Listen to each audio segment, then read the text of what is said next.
Irmãos, abra sua Bíblia no Evangelho de Mateus, capítulo 11.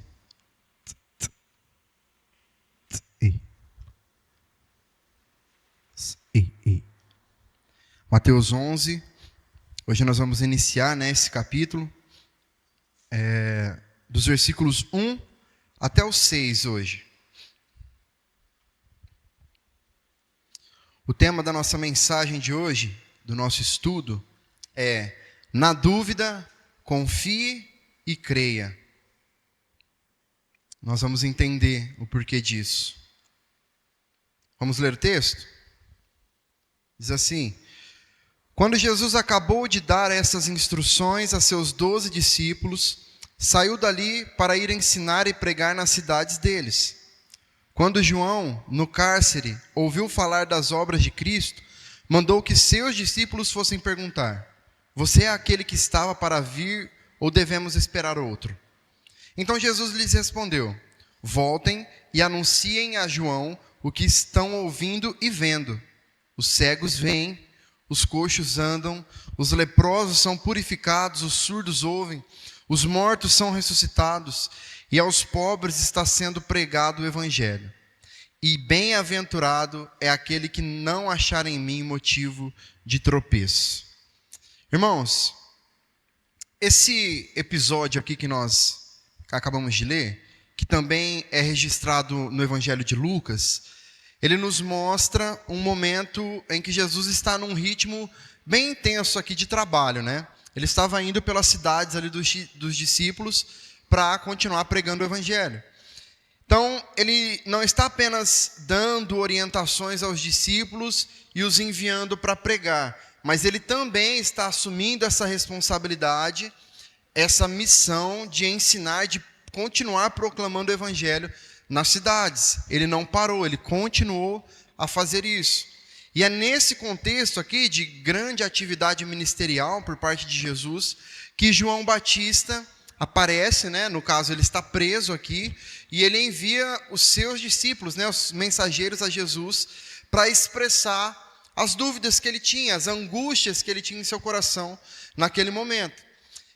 Embora João Batista seja uma das figuras mais icônicas aqui do texto bíblico, mais históricas, mais importantes, nós percebemos aqui através desse pequeno trecho que nós lemos que ele não era um super-homem, que ele não era um herói da fé que desafiava os sentimentos humanos, Assim como qualquer pessoa, João, ele estava sujeito a momentos de fraqueza, momentos de dúvida, momentos de incerteza e até momentos de decepção. Preso ali por ordem de Herodes, João provavelmente começou a se perguntar por que Jesus, sendo o Messias, não se manifestava então de forma mais clara, de forma mais poderosa. Talvez ele esperasse que Jesus trouxesse para ele a libertação da prisão que naquele momento ele estava enfrentando. Só que mesmo preso, João recebendo ali as notícias sobre os milagres de Jesus, ele dá o seu jeito de chegar até Jesus, através dos seus discípulos, para tentar entender. E é nesse contexto aqui de tensão, de incerteza, que nós podemos encontrar alguns ensinamentos para as nossas vidas nessa noite. Mesmo de dentro da prisão, irmãos, João Batista, ele ouvia relatos sobre os sinais que Jesus realizava. Isso já mostra, a importância de Jesus, tamanha grandeza de Jesus, que nem mesmo a prisão poderia ser capaz de impedir que os seus feitos, os seus relatos chegassem até quem estava lá. Só que aí, diante desse fato de que a situação de João não mudava, não acontecia nada, por mais que ele ficasse sabendo de tudo que estava acontecendo ali, ao redor, nada acontecia com ele especificamente, então ele decide agir. E aí ele envia 2 de seus discípulos a Jesus para perguntar diretamente a Jesus: o Senhor realmente é aquele que haveria de vir, ou nós devemos esperar outro? E aí essa pergunta revela que naquele momento de angústia, João enfrentava algumas dúvidas, até mesmo com relação à sua fé, porque ele estava em dúvida se Jesus de fato era o Messias esperado, aguardado. O Messias do qual ele pregava, ele anunciava, ele preparava o caminho. Mas quais são as dúvidas, então, que provavelmente estavam passando na cabeça de João? Como conciliar os milagres de Jesus, as grandes obras, os grandes feitos que Jesus estava realizando com o sofrimento de João? João ouvia sobre as maravilhas de Jesus. Ele ouvia que os cegos voltavam a enxergar, que os doentes eram curados, os demônios eram expulsos e até os mortos estavam sendo ressuscitados. Só que ele continuava preso. E não havia nenhum sinal de libertação para João. Porque Jesus demonstrava tanto poder, mas não fazia nada para resgatar o seu próprio profeta. E esse dilema de João não é um dilema que é apenas de João.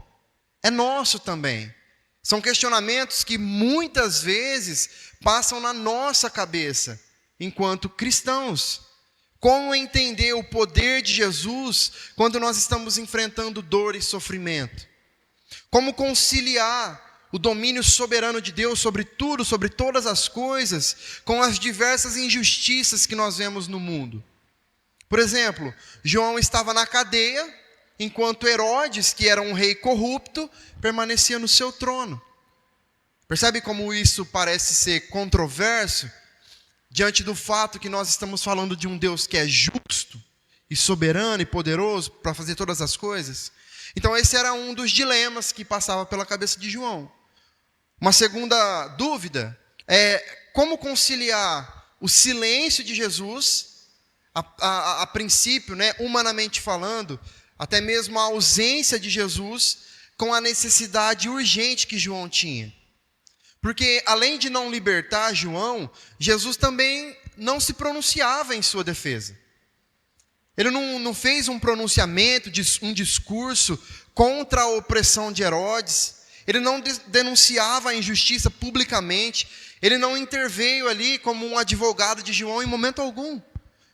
João, que havia preparado o caminho para o Messias, agora enfrentava a sua pior crise, sem sequer ouvir uma resposta direta. E essa, irmãos, é uma das experiências mais difíceis que qualquer um de nós, como cristãos, podemos ter. Lidar com o silêncio de Deus no momento da aflição. João, ele esperava uma libertação, só que em vez disso, irmãos, ele teve a sua vida ceifada pela espada de um soldado romano. Ele foi morto. Uma terceira dúvida, um terceiro questionamento: como conciliar a falta da intervenção de Deus com a mensagem do juízo que João pregava? Se nós lembrarmos, a pregação de João era justamente para que as pessoas se arrependessem dos seus pecados, porque o juízo de Deus cairia sobre eles. Então, João anunciava um Messias que viria para trazer justiça. Ele esperava um Messias que demonstrasse todo o seu poder, vingança contra os ímpios, né? Só que em vez disso, o que ele ouvia eram relatos de alguém extremamente misericordioso, de alguém que estava curando os enfermos, que estava libertando os oprimidos, que estava restaurando vidas. Jesus não apareceu com um exército celestial para libertar João da prisão. Ele seguiu o seu caminho, demonstrando amor, demonstrando compaixão. E essa aparente contradição, então, irmãos, foi um teste para a fé de João. Assim como pode ser para nós também, quando Deus age de forma diferente daquilo que nós esperamos que Ele haja. Uma quarta dúvida de João é que a dúvida dele foi gerada por expectativas que não foram correspondidas. João esperava um Messias que trouxesse juízo, transformação imediata, libertação deste mundo, das coisas deste mundo, enquanto Jesus continuava o seu ministério normalmente, sem demonstrar nenhum tipo de pressa em agir contra a injustiça humana ali. Só que há algo fundamental para nós destacarmos aqui, irmãos. João, ele não guardou as suas dúvidas somente para ele. Ele não ficou alimentando aquilo ali em seu coração até chegar ao ponto de duvidar de Deus. Ele não permitiu que as suas dúvidas se transformassem em incredulidade. O que ele fez? Ele buscou respostas de forma direta. Onde? No próprio Jesus. Ele fez perguntas, ele procurou um esclarecimento, ele levou as suas dúvidas, as suas inquietações ao único que poderia resolver, a Jesus. Isso nos ensina, irmãos, que até mesmo os homens mais piedosos podem ter dúvidas profundas. Ter fé não significa nunca deixar de questionar. Ter fé significa saber onde nós buscamos a resposta. Quando nós temos dificuldade de entender as coisas e nós questionamos, o erro não está aí. O erro está em esquecer onde está a resposta. Ou tentar buscar a resposta em tudo quanto é coisa, menos onde nós deveríamos estar indo. João tinha suas dúvidas, suas incertezas, seus questionamentos, seus medos, mas ele buscou a resposta naquele que era o único que podia responder. Se nós analisarmos a história bíblica, nós vamos perceber que grandes servos de Deus passaram por crises desse tipo. Moisés, por exemplo, em um determinado momento de desespero, ele quase desistiu da missão. Elias, depois de uma grande vitória, ele pediu para morrer. Jeremias, no meio das suas angústias, das suas dores, ele chegou a lamentar e questionar o seu próprio nascimento. O apóstolo Paulo também vai dizer que ele passou por situações tão difíceis que ele chegou a perder a esperança de continuar vivo. Grandes homens de Deus, grandes servos de Deus, grandes exemplos da fé que nós temos, que passaram por situações de extrema dificuldade, mas não desistiram, não abriram mão da sua fé. Isso nos mostra que a dúvida nem sempre será um sinal de fraqueza espiritual, mas uma realidade que pode nos atingir. Só que o mais importante é que nós tenhamos a consciência e façamos assim como João fez. Levou as dúvidas que ele tinha a Jesus e confiou que esse Jesus teria as respostas para dar. É isso que nós precisamos fazer. Quando as dores, as angústias, as aflições desta vida nos assolarem, nós precisamos levar ao Senhor todas essas questões. Como nós costumamos cantar, levar os nossos problemas a Deus, entregar os nossos problemas a Deus, porque é Ele quem pode resolver, Ele é quem pode solucionar. Nos versículos de 4 a 6, nós temos uma resposta, a resposta de Jesus a João, ou aos discípulos de João que passariam para ele, né? Quando Jesus responde aqui aos discípulos dele, ele não apenas dá uma explicação, né? Mas ele também dá uma demonstração do seu próprio poder. E aí nós podemos destacar dois aspectos muito importantes nessa resposta. O primeiro aspecto é aquilo que Jesus não disse. Jesus, ele não se irrita com as dúvidas sinceras daqueles homens. Assim como Deus, ele não rejeitou as perguntas de Abraão, de Jó, de Moisés, Jesus ele também não despreza aqui as questões de João Batista. Ele entende a dor, a confusão, as dúvidas do seu precursor. Ele sabia da importância de João, ele sabia que João estava preso. E sabia de tudo que ele poderia estar sentindo naquele momento. E aí nós devemos considerar algo aqui, que é o que eu disse. Jesus não libertou João da prisão. Irmãos, eu acho que todos nós aqui cremos que com uma única palavra, Jesus ele podia mudar a mente de Herodes, ele podia cegar os guardas, os soldados que mantinham João em cativeiro. Ele podia fazer qualquer coisa ali para libertar João. Ele tinha esse poder em suas mãos. Só que ele não fez isso. Não houve uma operação de resgate. Nenhum anjo guerreiro apareceu ali, nenhuma espada flamejante, nada disso aconteceu. Em vez disso, João recebe apenas uma mensagem sobre o reino de Deus. Irmãos, se coloque no lugar de João. Será que nós ficaríamos satisfeitos? Poxa, Jesus, eu vim antes aqui preparando a galera para te receber, preparando o caminho, enfrentando aqui uns perrengues, e agora nem sair da cadeia para te ver eu não vou. Eu vou ficar aqui mesmo, eu vou ter que me contentar com aquilo que os meus discípulos vieram me dizer que o Senhor disse.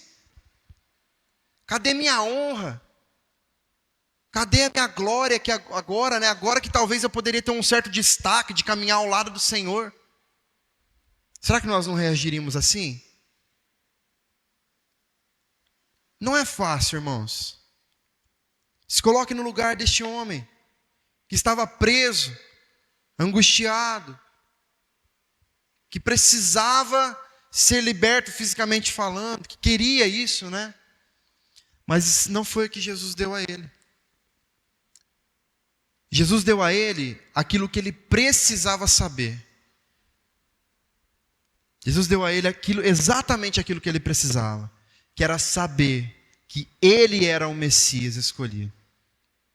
Essa era a dúvida de João, não era? João enviou seus discípulos para questionar Jesus se ele de fato era o Messias. E Jesus disse: pode falar que eu sou sim. Está vendo tudo isso aqui que eu estou fazendo? É a resposta que vocês precisam. Mas Deus é bom, irmãos. Pode ter certeza que o coração de João se encheu de paz, por saber que tudo que ele havia feito valeu a pena. Então isso fala sobre o que Jesus não fez. Mas em segundo lugar, nós vemos o que Jesus fez. Jesus, ele não responde apenas com palavras. Ele poderia falar: eu sou sim. E pronto. Mas não. Ele demonstra ações, com ações, né? E aí ele cura os enfermos, ele expulsa demônios, ele devolve a visão aos cegos. A resposta de Jesus não é a promessa de um juízo imediato sobre os ímpios, mas uma demonstração de misericórdia. A misericórdia de Deus.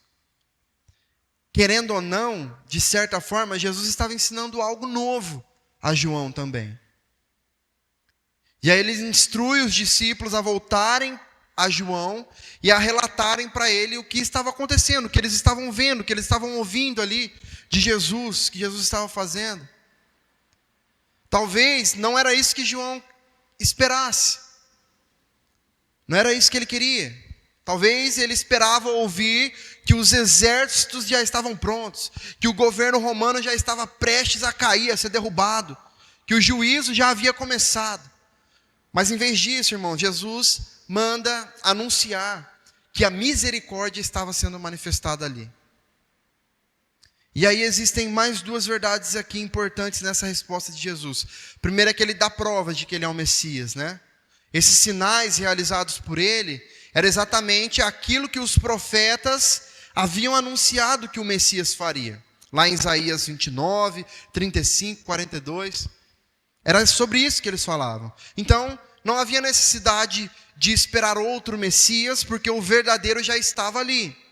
A resposta de Jesus mostra que as suas obras de cura e libertação confirmavam a sua identidade. Jesus, ele era a sua própria prova. Ele se provava, ele se bastava, né? Então, se os homens querem argumentos para sustentar que sejam favoráveis ao Evangelho, irmãos, eles precisam ouvir e ver o que Cristo fez, o que Ele faz e o que Ele é. Só assim, os homens terão provas do que é o Evangelho. Uma outra questão é que Jesus fala aos ouvidos e aos olhos também. A pregação de Jesus não era só com palavras, né?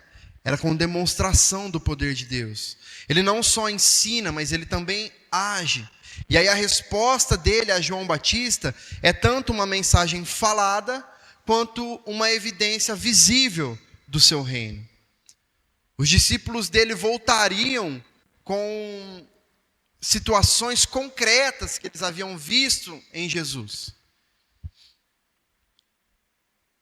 Irmãos, a mensagem do reino é um chamado para a nossa fé. Isso porque o reino de Deus aceita os rejeitados. Como nós estamos vendo em todos os textos aqui que nós falamos, que nós vimos de Mateus, né? A mensagem de Jesus, ela revela que o reino de Deus acolhe aqueles que a sociedade despreza.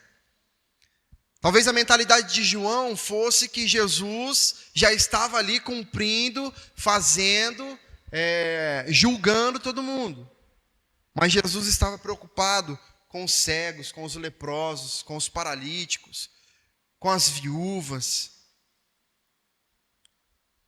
com aqueles que eram marginalizados, considerados um fardo para a sociedade, aqueles que eram vistos como inúteis, sem serventia nenhuma.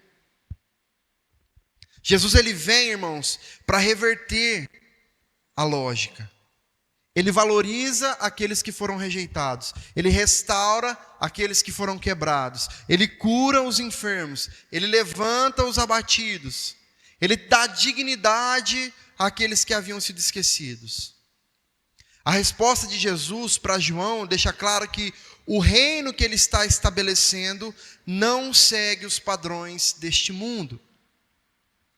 João, eu sei que talvez você quisesse que eu chegasse aí com um exército e destronasse Herodes e tirasse você da prisão, mas eu não vim para fazer isso. Eu não vim para fazer isso. Eu vim para libertar cadeias espirituais.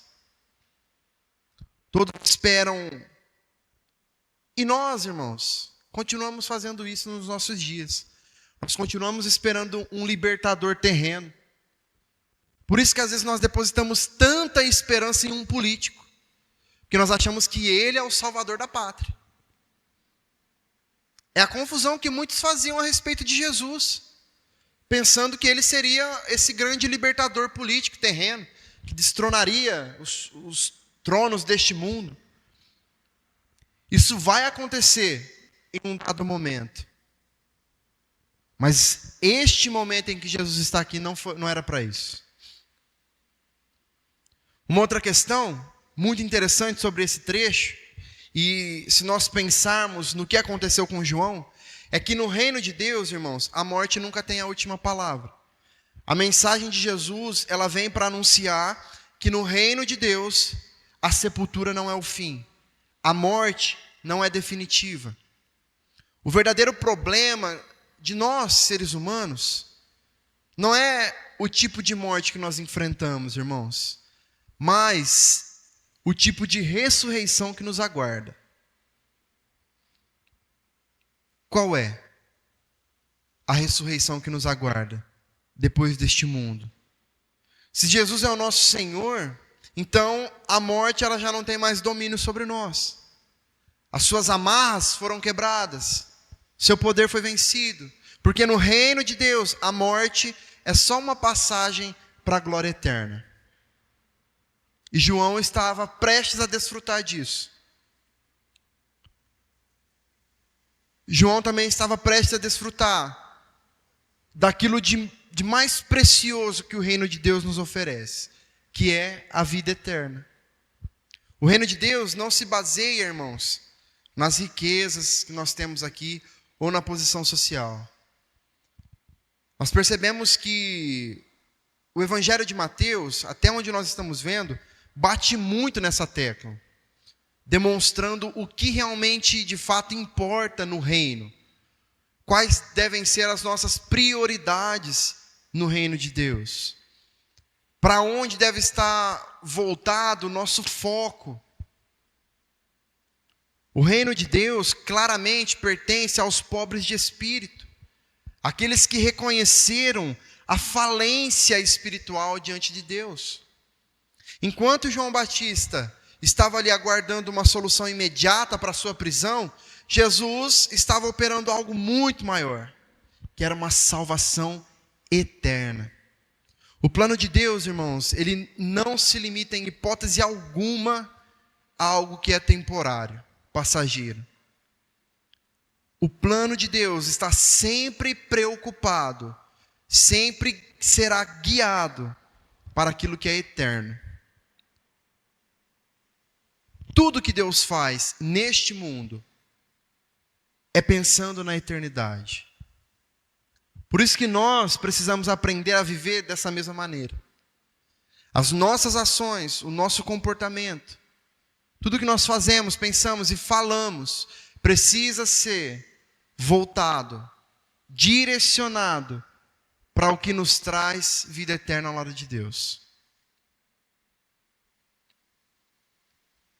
E o versículo 6 nos traz a clareza, né, sobre o perigo de rejeitar a Cristo. Jesus, ele adverte aqui sobre o risco de não conhecer o Messias. E aí ele declara: bem-aventurado é aquele que não se escandaliza por causa dele. Ou na minha versão, bem-aventurado é aquele que não achar em mim motivo de tropeço. As dificuldades, irmãos, da vida, elas não podem abalar os fundamentos da nossa fé. Mesmo quando nós não entendemos os caminhos do Senhor, nós precisamos confiar que Ele está agindo de maneira perfeita e soberana. João podia não entender, mas ele deveria confiar. Assim como nós, quando estivermos passando por momentos assim, de dúvida, de angústia, talvez a gente não entenda, mas Cristo nem sempre que deseja, espera que a gente entenda. Ele pede para que a gente confie. Porque, irmãos, confiar em algo que nós estamos vendo não é confiar, porque nós já estamos vendo, nós já estamos presenciando, desfrutando. A confiança, a fé, ela vai para além do que aquilo que o nosso campo visual pode alcançar, do que aquilo que a nossa mão pode tocar. A confiança vai para além disso. Para aplicar, em primeiro lugar, eu gostaria de dizer que as dúvidas, elas surgirão. Mas existe um caminho para resolver cada uma dessas dúvidas. João, ele foi um dos maiores profetas que nós temos na Bíblia, né? Aquele que veio para preparar o caminho do Messias. E mesmo assim, irmãos, em um momento de crise, ele teve dúvidas. A fé dele deu uma abaladinha ali. A sua prisão, o sofrimento que ele estava vivendo, fizeram com que ele questionasse se Jesus realmente era o Messias aguardado. A dúvida, irmãos, não é exclusividade daqueles que são fracos na fé. Ela pode atingir também os servos mais fiéis de Deus. Mas como eu disse, João, ele não permaneceu na dúvida. Ele não permitiu que a sua dúvida se tornasse incredulidade, o levasse à apostasia. Não, ele buscou respostas em Cristo.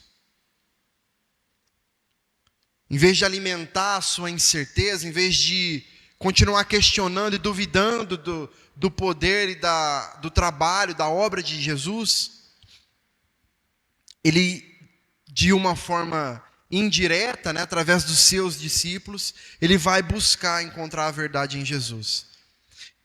Isso, irmãos, precisa nos ensinar que quando nós nos deparamos com algumas situações, nós precisamos buscar a resposta na fonte certa. Hoje em dia é tão fácil, né, nós nos contentarmos com aquilo que a internet nos dá, por exemplo, né?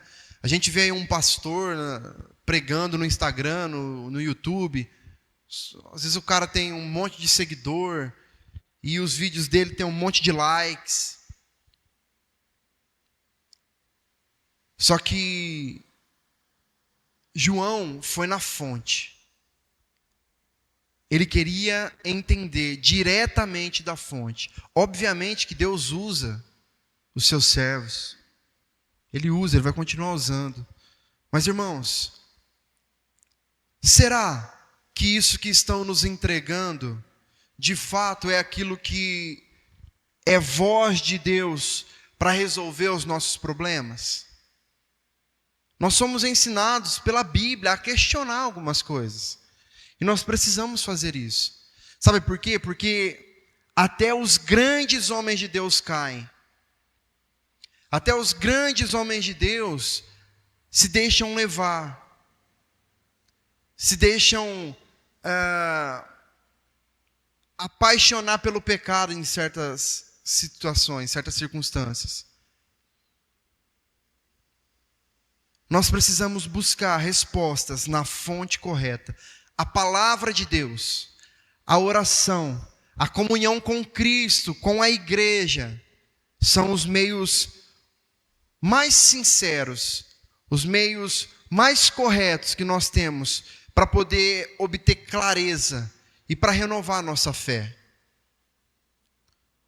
A resposta de Jesus a João não foi uma explicação teórica, né? Foi uma demonstração que ele deu do poder de Deus.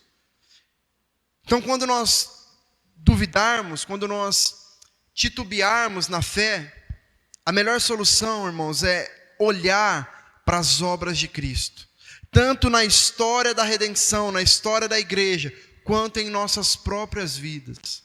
Quantas vezes nós já experimentamos do poder, do toque redentor de Jesus?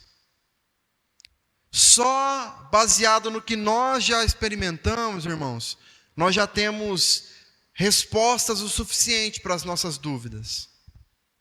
Nós já temos fonte o suficiente de fé, de tanto que Ele já fez por nós. Deus continua operando. E quando nós voltamos os nossos olhos para Ele, nós encontramos certeza de que nós não precisamos esperar outro Salvador. Jesus é o suficiente. Nós não precisamos esperar que pessoas se levantem para nos falar. Jesus é o suficiente. Nós precisamos desejar esse Jesus constantemente em nossas vidas. Em segundo lugar, o propósito de Deus vai muito além das nossas expectativas. João, ele esperava um Messias que trouxesse juízo aos ímpios, que estabelecesse um reino. Só que Jesus veio com uma missão diferente. Ele veio para trazer cura, restauração, salvação, transformação de vidas, antes do juízo final. Então, essa diferença entre a expectativa e a realidade levou João a questionar se Jesus realmente era o Messias, já que ele estava lá preso e nada acontecia ao seu respeito. Muitas vezes, irmãos, nós projetamos as nossas próprias ideias sobre como Deus deveria agir. Nós temos o nosso próprio conceito do que Deus deveria fazer. E aí, quando Ele age de maneira diferente, e com certeza Ele vai agir de maneira diferente do que nós pensamos que Ele deve agir, nós somos tentados a duvidar. Nós culpamos Deus, nós achamos que Ele nos esqueceu. É comum que a gente espere soluções rápidas, né, para os nossos problemas. Nós oramos agora e queremos que no meio da tarde ou no dia seguinte, no máximo no dia seguinte, Deus já tenha nos respondido. Nós queremos um livramento imediato, uma cura imediata. Só que Deus trabalha de acordo com o plano soberano dEle, a vontade boa, perfeita e agradável dEle. E nem sempre, irmãos, as respostas de Jesus serão aquelas que nós esperamos receber. E glória a Deus por isso. Não sei quantos já assistiram aquele filme Todo-Poderoso. Em um certo momento, o Jim Carrey, ele toma o lugar de Deus, né? Ele assume o lugar de Deus por um dia. E aí ele vai, porque ele vivia reclamando de Deus, né? E aí ele vai ser Deus. Aí tem um momento que ele começa a ouvir as orações das pessoas e ele começa a ficar doido, porque ele não consegue ouvir todo mundo, ele não consegue responder todo mundo. Aí ele desenvolve uma técnica de responder as orações por e-mail, né?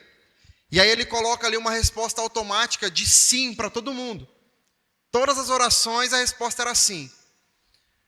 Aí o que aconteceu? Todo mundo ganhou na loteria. Todo mundo. Todo mundo orou, pedindo para Deus ajudar que ganhasse na loteria. Aí todo mundo ganhou. $7 cada um. Será que as pessoas ficaram felizes com o resultado? Então nem sempre o sim que nós queremos para as nossas vidas, irmãos, é de fato aquilo que é melhor para nós. Às vezes Deus está falando não, porque Ele sabe que aquilo ali não é o que Ele tem para nós. Ou então aquilo ali é muito pequeno, perto daquilo que Ele tem para nós. Ou então aquilo ali é exatamente aquilo que vai nos tirar da presença dEle. E aí Ele fala não, de tão bom e misericordioso que Ele é. Ele intervém na nossa vida de forma direta, muitas das vezes, para não permitir que nós nos percamos da sua presença, do seu caminho. A resposta de Jesus a João nos ensina que o reino de Deus já está em ação. Só que o seu cumprimento pleno ainda está por vir. É isso que nós precisamos entender, irmãos. Deus já está agindo, Ele já está fazendo, só que ainda o seu plano maior, final, ainda não está concretizado. As coisas só ficarão 100% para nós quando o plano for concretizado. Que é quando Ele vai vir nos buscar para morar com Ele na glória. Aí não tem problema, aí acabou dívida, aí acabou dores, enfermidades. Aí sim nós desfrutaremos de uma alegria eterna ao lado de Jesus. Então nós precisamos confiar, crer que Deus tem um propósito muito maior. Mesmo quando nós não entendemos os seus caminhos.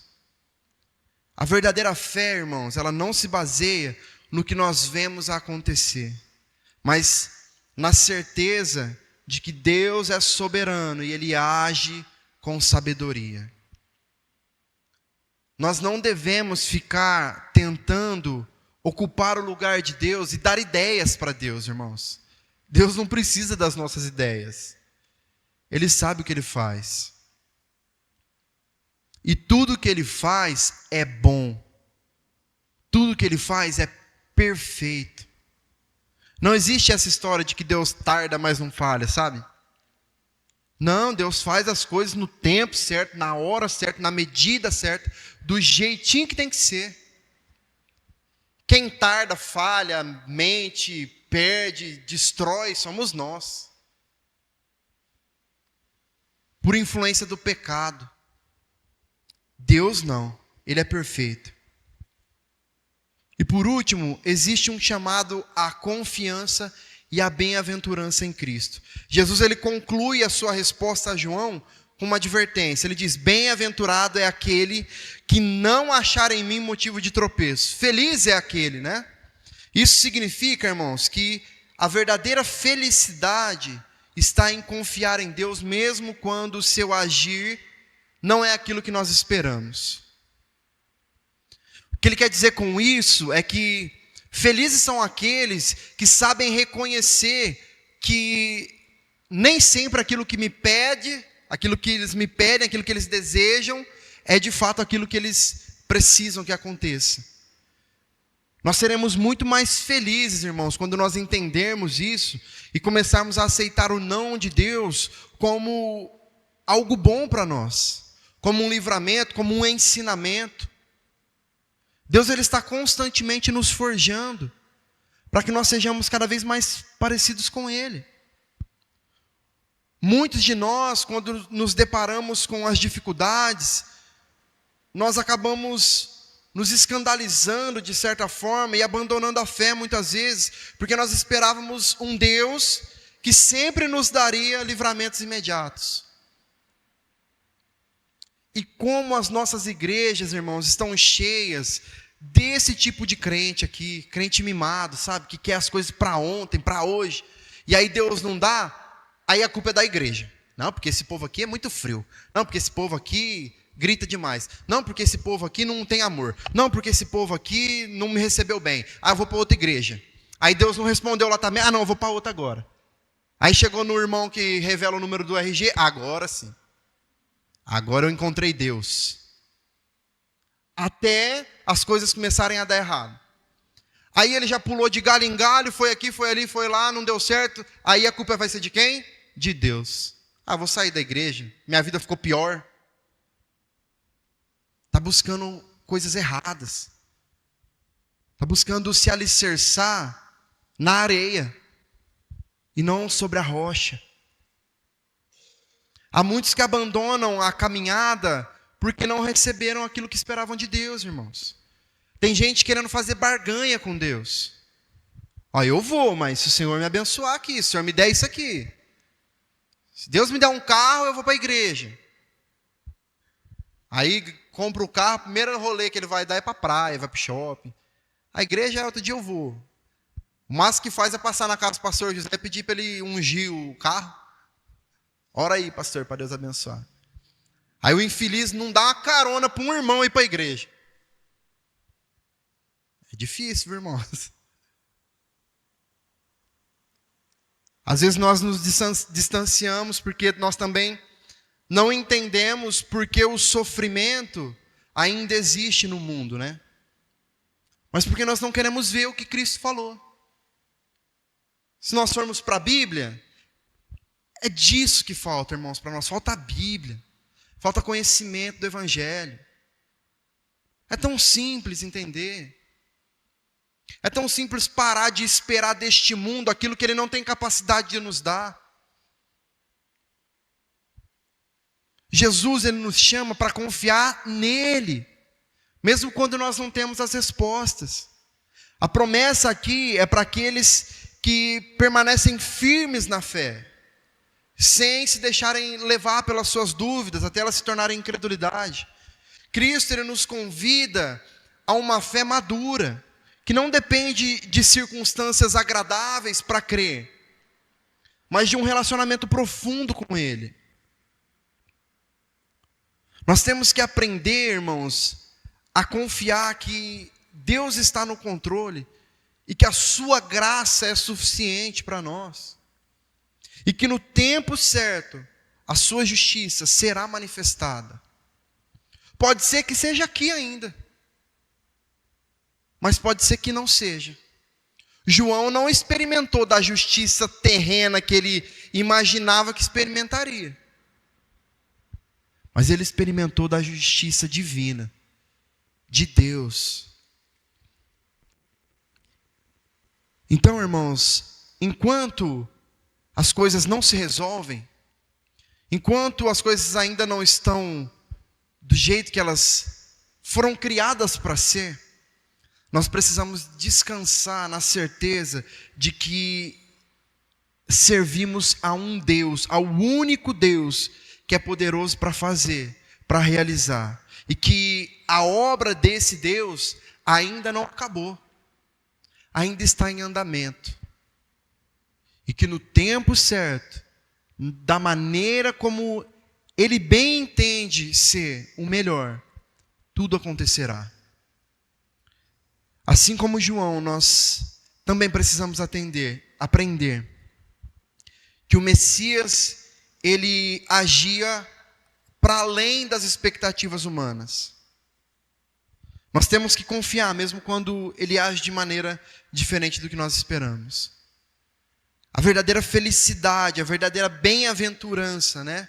Ela está, irmãos, em permanecermos firmes em Jesus, sabendo que Ele é o Senhor soberano, o Salvador prometido, e o Rei que governa com justiça, com misericórdia, com amor, com compaixão, com graça e com justiça. É esse o Deus que nós servimos. E você pode ter certeza que vai valer a pena permanecer fiel até o fim. Vai valer, irmãos. Para João, valeu muito a pena. Valeu a pena.